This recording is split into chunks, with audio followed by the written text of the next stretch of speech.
Welcome back, guys, to another video with Risky, and today we're playing some Pleauge Inc. Now, for those of you who don't know what Pleauge Inc. is, it is a disease-based game where you destroy the world.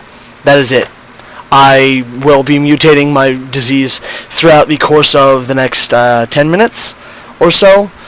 And so right now I'm choosing bacteria, then I'm going to choose virus, and then virus again, because this is a voiceover. The audio on this got corrupted, and if you guys follow me on the Twitter link in the description, you guys can get updates on when I will be going live. Now, the next thing I do is I add two genetic code modifiers, and that is one that adds bonus DNA at the end and bonus DNA while I mutate, I believe, when developing. So that is those are two things that I needed to get a boost in this video, and so yeah, we'll get right into it as soon as I figure out what I'm doing, because obviously I'm an idiot. Not really. Well, sort of. This is where I banter a little while about being able to do brutal and mega brutal. I do normal here because I say I can't do it, but I probably can do brutal. I will probably do in the next video a brutal version. And this is where I brutally fail on spelling beak. I kid you not, I cannot spell. For those of you who don't know, I am dyslexic, so yeah. And Pleauge Inc. doesn't have autocorrect, so I'm sure that might be right. It could be. I could be also really, really bad. I end up going with penguin pox is what I ended up calling it, because, well, I'm a penguin, and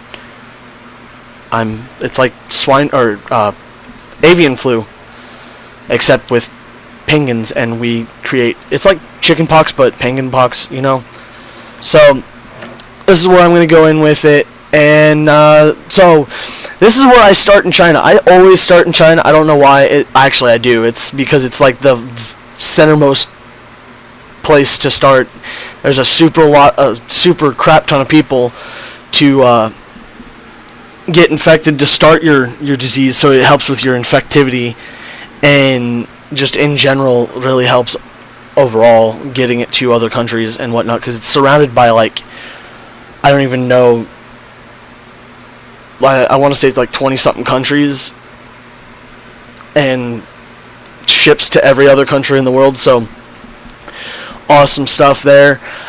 So I started with air transmission, and I'm going to go back to that page more often and as I get more DNA points, but I started out with 9. I think I thought I started with 10 for some reason, but it doesn't really matter. You guys can't tell what I thought I started off with.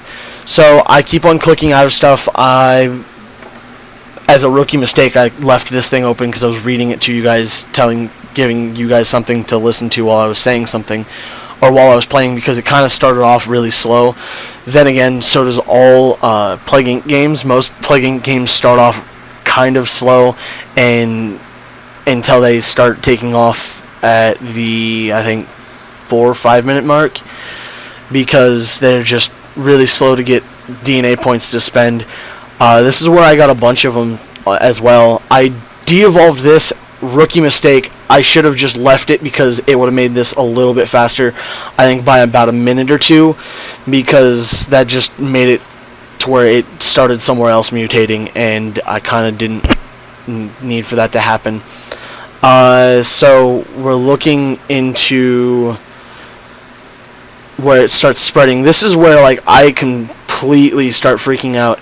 I don't notice the one in Australia go away. I really wish I did, because that would have been some more DNA points that I needed. Then there's India, and then there's those two, and I don't know why I paused, but yeah. So we got 2 bubbles that I just popped, and then we've got the one in Japan, and then 2 more in the Middle East, and then 1 in Korea, 1 in the Philippines, and 1 way up in England. There's 1 in the US.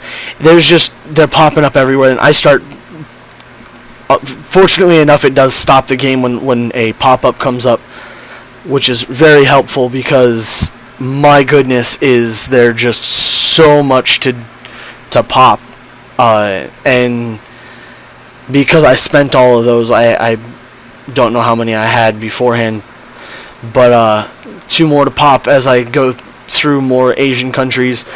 And let's see here, we've got more going.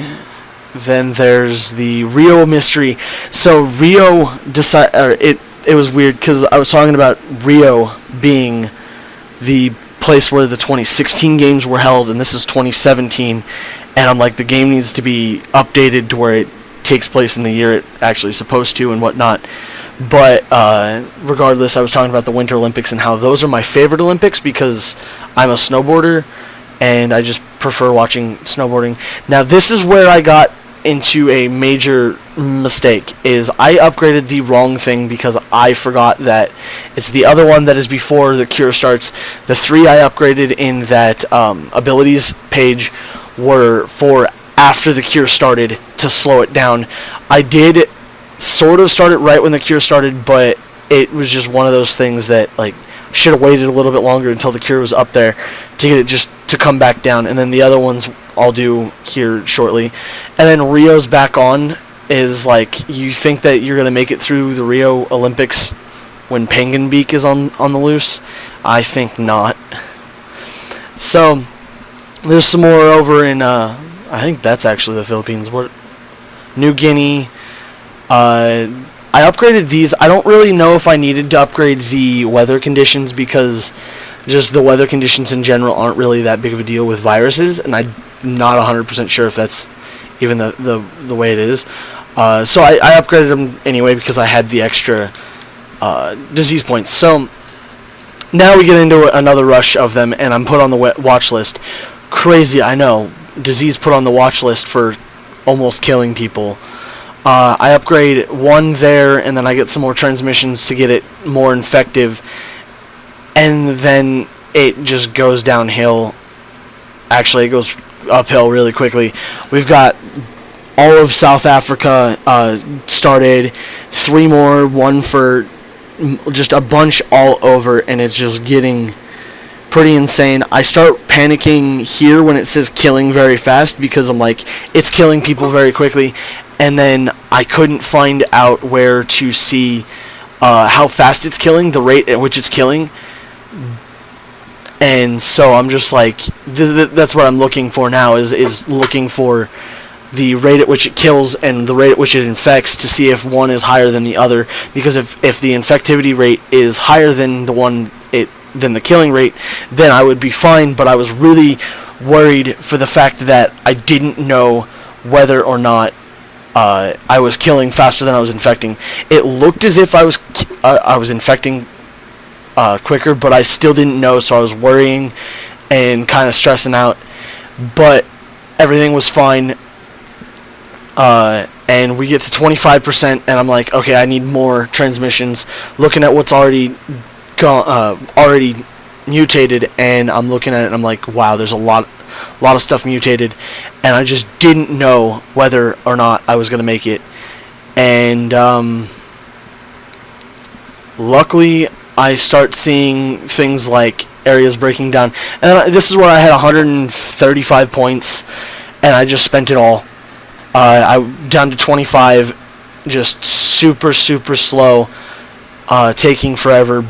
But this is where it starts pulling out, and then killing starts to catch up, and I'm just like, wow, what is going on? Got so little left, and it's getting really close, and it cures at 50%. I'm actually starting to worry, and I'm like, I have 3.95 million people, and then it tells me this: no healthy people left. That is awesome. That was when I pulled the switch and just bought everything I could, killed everybody. So yeah, that is me winning on normal with virus. If you want to see more, go ahead and hit the like button and comment what you want to see. You want to see me tackle brutal or even mega brutal, go ahead, hit the like button if you liked it, dislike it if you didn't, and I will see you guys in the next one. Until the next time, guys, stay frosty.